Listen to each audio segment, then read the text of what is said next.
はい、たびたびいいラジオ夢気分です。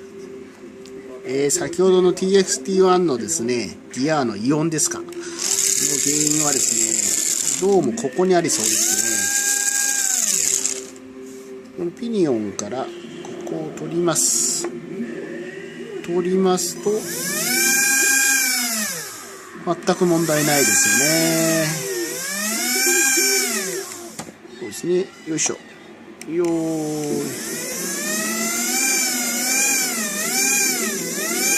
おお、私の指が汚いですね。油まみれですね。異常ないですよね。でもってですね、ここに、よいしょ、あれ、ビアリングが落っこっちゃいましたね。よいしょ。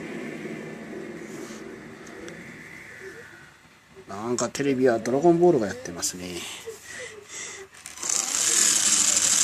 こえますかね。あーっと。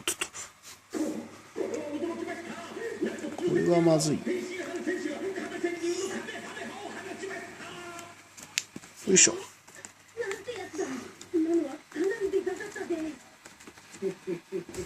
あの程度の技は一度見ればすぐに自分のものにできる。もっといろいろな技を見せてみろ。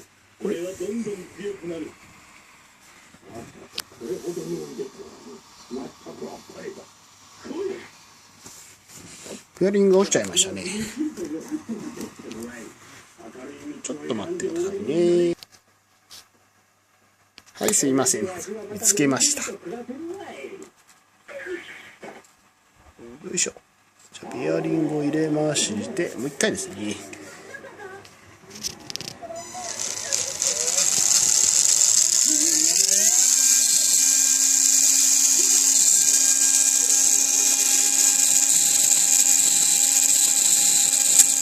ここのギアの音です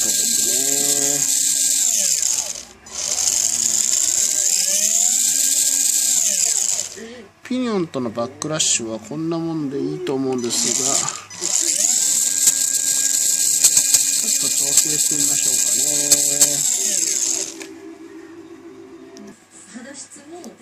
かね。はい、お待たせしました。ちょっと調整してみました。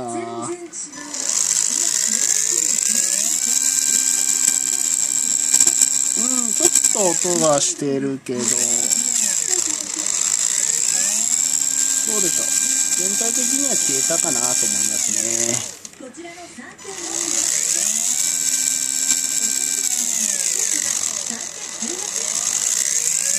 まあこの程度はよしとしましょう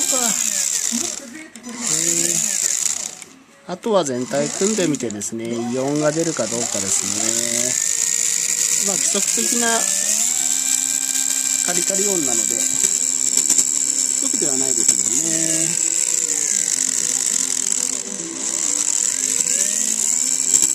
許容範囲ということで、これでよしとしましょう。じゃあ、組んでみますか。はい。ではまた組み上がったら、アップしますんで、よろしくお願いします。いいラジオの気分でした。